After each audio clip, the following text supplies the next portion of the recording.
You are about to witness one of nature's most awesome forces, tornadoes. You will see rare footage and hear eyewitness accounts of these severe storms. You will learn how to respond when a tornado alarm is sounded. This program may save your life.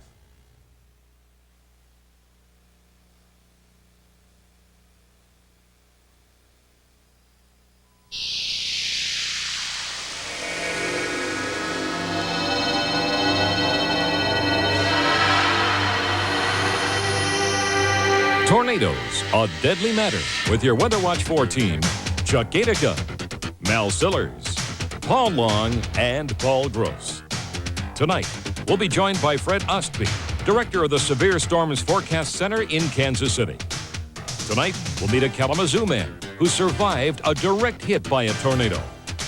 Tonight, rare footage of killer twisters and safety tips that could save your life.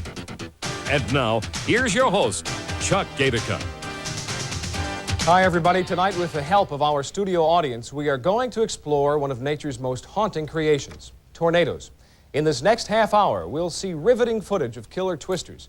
We'll talk with experts about the cause of these killer storms, and most importantly, we'll tell you what you need to know to protect yourself and your family when the warning is issued. We begin tonight with sobering scenes of tornadoes and the devastation they leave behind.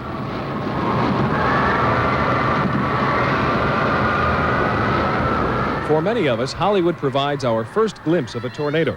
Who can forget this harrowing scene from The Wizard of Oz as a twister picks up Dorothy, house and all, and safely sets her down in a strange land? But in real life, the danger is real, and there is no guarantee of a happy ending. This is spectacular. This is spectacular. We have debris thousands of feet in the air. There are flash fires on all the high-tension wires. We're about 3/4 of a mile from the actual touchdown at this time. This is really spectacular.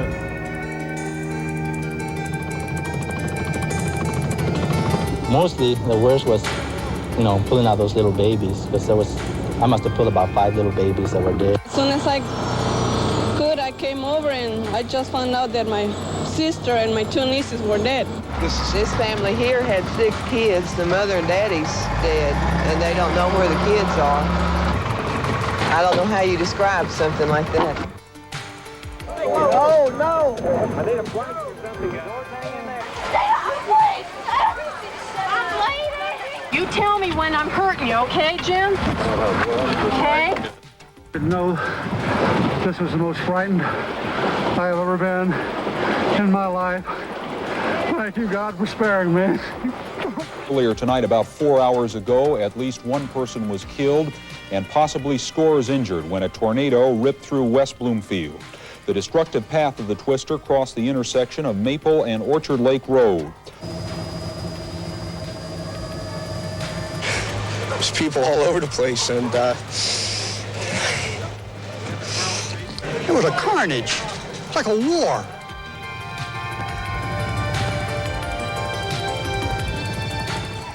We've just seen the destructive nature of tornadoes. Now let's try to get a handle on where they come from, how they form, and why your life is threatened if you are close enough to see a tornado. A tornado is a funnel cloud that has reached the ground. This dark mass of clouds may attack with little notice. We do know how they form. Most tornadoes form along a front, the dividing line between warm, moist air and cooler, dry air. This battle of the air masses causes violent thunderstorms, which feed on warm, muggy air. When the warm and humid air begins to rise rapidly in a thunderstorm, the storm can become a monster. It needs more and more warm air. The air continues rushing in and sometimes begins to rotate. The twisting air then forms a funnel or tornado. The winds of a tornado whirl around the center of the storm at 100 to 300 miles per hour. Tornadoes can cut a path of destruction up to a mile wide. Most last less than an hour, but can travel forward at speeds up to 60 miles per hour. Even though the deadly winds of a tornado can cause most of the destruction and injury, another problem exists. When a tornado passes over a house, the air pressure outside drops suddenly, but the pressure inside remains the same. This can actually cause a house to explode outward. The great lifting force of a tornado or updraft can uproot trees, damage homes, or even carry away cars. Fred Ostby is director of the National Severe Storms Forecast Center in Kansas City. Fred heads up a team of men and women who every day look for hotspots, places where tornadoes might form. Fred joins us now live from Kansas City. It's nice to see you again, Fred. Good to see you, Chuck. Why should we in Michigan be so concerned about tornadoes? There are some interesting statistics you have. Well, yes, you know, we talk about Dorothy and the Wizard of Oz in Kansas, but actually Michigan has had more strong and violent tornadoes in the last 10 years than Kansas has. Now, the important month for us to know here in Michigan is what? Is that June? Well, June is your prime month, but you know, Mother Nature doesn't respect the calendar, so even sometimes April, May, July, you can have tornadoes in Michigan, but June primarily is your peak month. There is sometimes a notion that there are more tornadoes today than there used to be. Is that true, or is it only because of the media and getting the word out that we think there are more?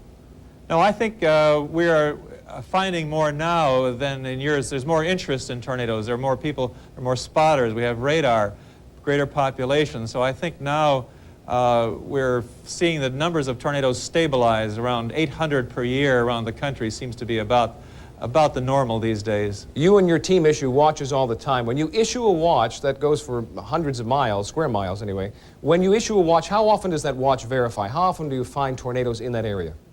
About 80% of the time, Chuck, when we issue a severe weather watch, we'll find one or more severe reports. We think that's a high score considering the fact that we're trying to look out ahead maybe 2 to 6 hours to try to give people some advanced indication that severe weather may develop, even though nothing may have happened at the time yet. Well, Fred, we thank you for taking time to join us tonight. My pleasure. Good to see you again. Well, the key to survival is staying out of the path of tornadoes, but there are some guys who deliberately set out to confront them head-on. Spectacular footage of their adventures coming up, and I'll tell you how a little box can help to save your life. Stay tuned. Still ahead, the incredible story of a Michigan man who faced the wrath of a killer tornado. The feeling was that it was sucking me out of the building at that time.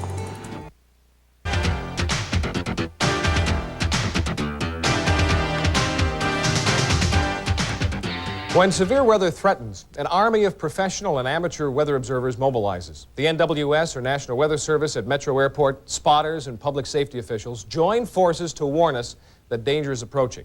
Mal Sillers explains the system. Once a severe weather watch has been issued by the Severe Storm Center in Kansas City, the local National Weather Service office gears up to coordinate area activities. Initial information comes in from other storm areas. Once thunderstorms are within range, radar watching is the main activity. You usually have 2 people on radar and 1 or 2 in the observing room to put out the warnings and coordinate with the radar person. It gets that hectic that you need that. You can only pick up so much on radar. Generally, you're picking up the intensity, the heavy rain, and if a storm is moving fast, you can assume that there's strong gusty winds with it. This office can be a beehive of activity when the storms are approaching, but it's not the only part of the watch network. For severe weather and tornadoes, the public and our Skywarn network is a critical part of putting out warnings. Radar will pick up a line of storm cells, and it can't always determine the typical hook-shaped indication. So at this time, there is still no substitute for the eyeballs.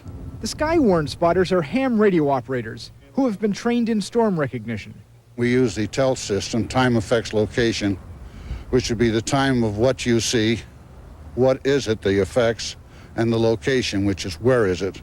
The Emergency Management Division of Oakland County is another key organization in the Severe Weather Network. We get information from the field, and we pick up what we call a hotline or a bat phone to the National Weather Service. And they look at that and they say, yeah, we're going to issue a tornado warning for Oakland County, and then we hit the sirens. Also, the National Weather Service sounds the tone on the weather radio, alerting households across the metro area. At the same time, information is sent out on the weather wire. Here at Channel 4, we get on the air in just about a minute or so, using our Doppler 4 to show you where the storm is and what the dangers are. Chuck? Well, Mal, keeping eyes to the sky is a very important part of the warning process, right? Yeah, exactly. Eyewitness reports are a critical confirmation to what's been seen on radar. The bottom line really is to be educated and know what you're seeing. If you're sure you've spotted any kind of severe weather, such as damaging wind, hail, or a tornado, phone it into your local police, and then they'll relay it to the National Weather Service. Thanks, Mel. We're joined now by Ed Burney. He's in charge of the National Weather Service office at Metro Airport. Ed, After watches are issued, you guys are looking for all kinds of cloud types. We talked about when you see something outside, you might want to call it in. There's another old saying, if it spins, call it in. That means if you're looking up at a severe storm and you see something hanging, if it's spinning, call the police and say, please relay this. But oftentimes, as you know, you get calls, we get calls. Just because you see a cloud out there, it's not a tornado, right? Right. What the cloud you're speaking of is called a wall cloud. Most tornadoes come from wall clouds, but all wall clouds do not spawn tornadoes. Right. The greatest threat is the wall cloud that is spinning. Once the wall clouds start to spin, there's a great likelihood that a tornado will form. We'd like to know of all wall clouds, but especially those that are spinning. Now, there are clouds which are called scud clouds. Scud cloud has a strong resemblance to a wall cloud, but it does not spin. It's a hanging cloud. It's a hanging cloud. It's a low-hanging cloud, but there's no spinning to it. Now, the process of you issuing a warning, we talked to Fred Osby about a watch. He's looking for hot spots in the country where tornadoes might develop. A warning is something different. You've either spotted something on radar or someone has called you. Right. When you guys move into action, what are you doing? What's going on behind the scenes? A warning means that a tornado has been spotted, it's on the ground, or it's strongly indicated by radar. Once we get the clue from a spotter or radar, we go into motion. It means that we will physically type up a warning, send it out across the computer. Once the warning is activated and gone across the computer, we will start to relay it on NOAA weather wire. It goes on the NOAA weather radio. Okay. And it goes to all the public. We've got some questions from the audience. Hi, what is your name? Bob Pratt from Farmington Hills. Go ahead, Bob. I'd like to know why most tornadoes appear to occur later in the afternoon or evening rather than in the morning. A tornado can occur at any time of the day or night, but the greatest likelihood is from 3 p.m. to 7 p.m. because that's the max heating time of the day. Now, you know, we have to realize, too, and we should get this point across, that sometimes we know tornadoes have to form somewhere, and sometimes they will literally form over someone's house, someone's community. Right. So just because you're not getting a warning, whether it be television, radio, or otherwise, doesn't mean that if you see the sky turn a funny color or you hear a funny noise or you feel danger that you shouldn't go to the basement just because I haven't said to or you haven't put out a warning. That's right. You are your greatest protector. When you see the sky getting dark, as Chuck said, the sky getting dark, the best thing to do is to put your game plan in action, take cover in your basement or the center part of your home. Well, Ed, thanks for coming down to see us, and thanks to all of the folks at the Weather Service, sort of the unsung heroes of this weather business. Right. When we come back, a tornado that devastated the heart of Kalamazoo, and the people who survived tell their story. Coming up, some life-saving do's and don'ts when you're in the path of a tornado. Anyone in the sound of my voice, there is a tornado on the ground near the Sac Center area in Wichita Falls. Please take cover.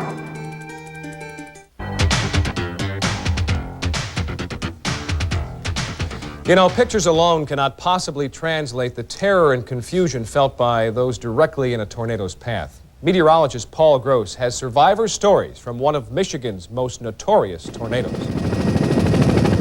This is Kalamazoo, Michigan, a bustling, upbeat city of over 80,000 people. 10 years ago, however, you and I had a different view of Kalamazoo. That's because on May 13th, 1980, a large tornado roared right up Main Street and into the heart of downtown. The tornado struck at 4:15 in the afternoon. Imagine being caught in its path. Imagine being in Brad Van Adda's shoes. I had gone up to our skyway located up here and got to the far end of that to see about securing it. And that's when it began trembling. The doors were billowing in and out. So I ran back into the store and dove down onto the floor beneath the rack. And at that point, I heard an extremely large explosion. The feeling was that it was sucking me out of the building at that time. Judith Mackey, though, wasn't so lucky. The falling skyway crushed her as she fled the building. I tried to grab hold of the tree. I thought I could hold on to the tree. Keep you from being pulled away, then? From being pulled away. That's right. Were you able to hold on to the tree? I don't think I ever got to the tree. When I woke up and I looked up, I thought that was a dollhouse or something looking up, and all the windows were gone. And were you aware what happened? No. It's all like a bad dream. Didn't really know. I just looked up and really didn't know what happened. It was just really fast. Mayor Ed Annan picks up the story. It looked as though we're a war zone. You would have sworn that this is really what parts of Germany must have looked like after World War II. The windows in the Comerica building over there were totally blown out, and their window shades were just sort of rustling outside the building in the wind. You know, Chuck, Mayor Annan also told me that had that tornado just pushed 100 yards further south, it would have plowed right over City Hall, the Public Safety Building, and the city's main downtown hospital. Now, 5 people died in the Kalamazoo tornado, but clearly the death toll could have been a lot higher. So what have we learned from the Kalamazoo tornado? Well, it's important, obviously, to have a safety plan, but the bottom line, most importantly, is to act immediately when that warning is issued. The people of Kalamazoo had, fortunately, a few minutes warning before the tornado hit, and clearly that lead time and the planning saved their lives. Terrifying story. Thanks very much. Good report. Well, you know, now that we've seen how a few seconds can mean the difference between life and death, it's time to prepare your own safety plan. Paul Long has some information that someday may save your life. What do you think you would do if a tornado hit? I'd go in a corner. The Carroll family makes sure their kids know what to do if a tornado strikes when they're at home, not just at school. For them, it's the same set of rules adults have heard for years. Head for the basement if you have one. If you don't, an interior closet or room with no windows. Do you open windows and doors as once taught? Absolutely not. All you want to do is get out of the way of all the ballistic debris that's about to fly. A lot of people have lived and died based on some false facts about tornadoes, such as the one that tornadoes can't cross a river. That's wrong. Tornadoes have crossed tens of thousands of rivers and streams, including the Mississippi, Ohio, and Missouri rivers. Then there's another one that downtown areas are impervious to attack by tornadoes. Well, consider back in the 1960s, a tornado went right through downtown Topeka, Kansas, picked up a panel truck, put it through the dome of the state capitol, and then turned around and came right back through again. It does seem as if mobile homes act as a magnet for tornadoes. Not true, but they don't stand a chance against them or even strong thunderstorm winds. If threatening weather approaches, leave a trailer immediately and go to a solid structure. Anyone in the sound of my voice, there is a tornado on the ground near the Sykes Center area in Wichita Falls. Please take cover. You are the most vulnerable in a car. Here in Wichita Falls, Texas, 46 people were killed by this monster tornado, half of them in cars and trucks. This is actual footage of a traffic jam on a state highway moments before the tornado struck this location. This is the terrible aftermath. One man's car was found a quarter of a mile from this spot. So if you're in a car and a tornado gets close, get out. Look for a ditch, a depression in the earth. Get as far away from your car as possible and don't let your car be in between you and the tornado. The bottom line with wherever you are and a tornado is near is common sense and quick action will save your life. Chuck? Thank you, Paul. Now the differences between a tornado watch and a tornado warning. And sometimes we all get confused by this. A tornado watch means that tornadoes are possible, but not necessarily imminent. This is the time to prepare. Make sure that your flashlight and portable radio work and keep them handy. Continue with your normal plans, monitor Channel 4, but be aware of rapidly changing weather patterns. A warning means a tornado has been spotted. Go to your place of safety immediately. The few seconds you save may spare you from serious injury or even worse. Well, the incredible ordeal of a TV news helicopter pilot who has a close encounter with a tornado. You'll see it next. Still to come, scientists who actually chase tornadoes and put themselves in the middle of the storm, all in the name of research. Large funnel or possible tornado down directly south, moving across us slightly north-northwest. C is a group of researchers who routinely chase tornadoes to advance our knowledge of these deadly storms.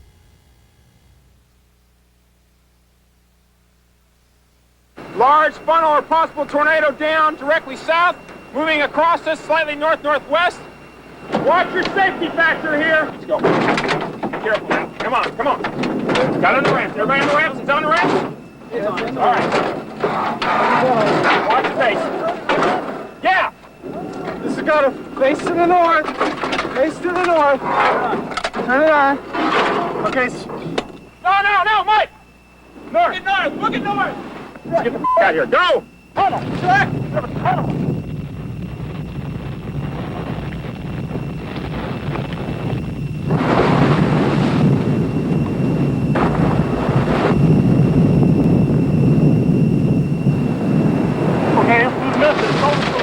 behind us, though. We're safe. We're safe. Large, good circulation right now. Good tornadic circulation. Got taking another picture, picture number 4. Watch right here. Watch right now. Watch right here. There we go. We're getting a large tornado beginning to develop. Picture number 6 of the large tornado developing. Getting close, boys and girls. Steve, let's go across the bridge. Go across the bridge.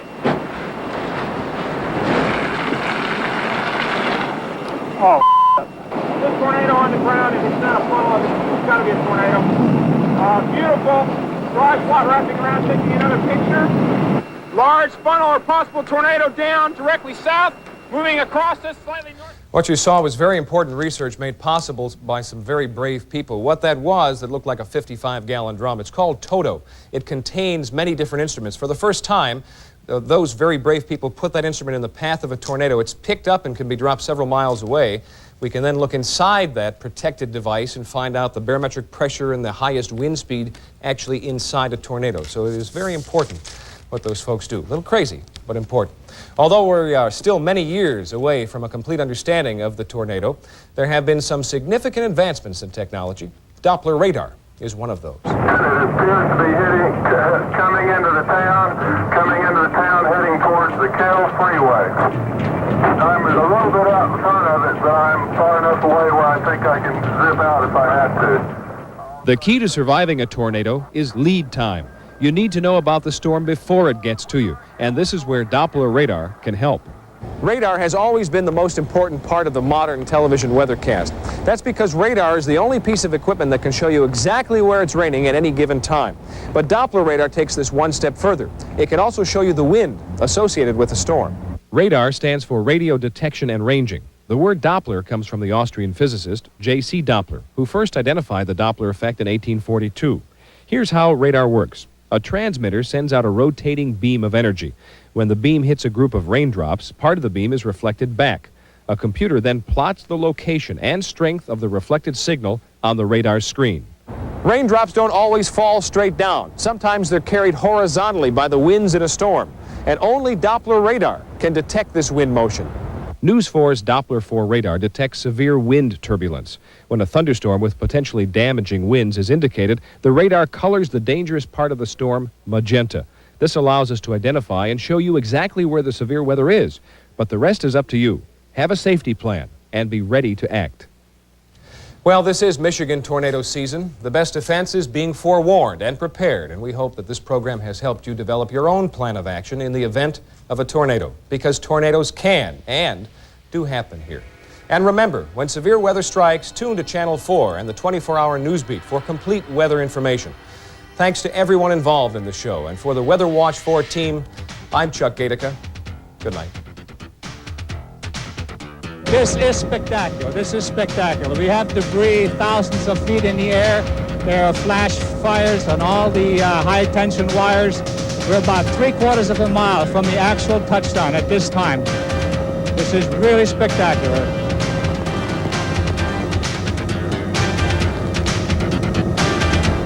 And another touchdown, another touchdown. I'm going to have to leave this area here. The debris is drifting my way here. I'm going to have to leave the area. There's flash fires on all the high-tension wires.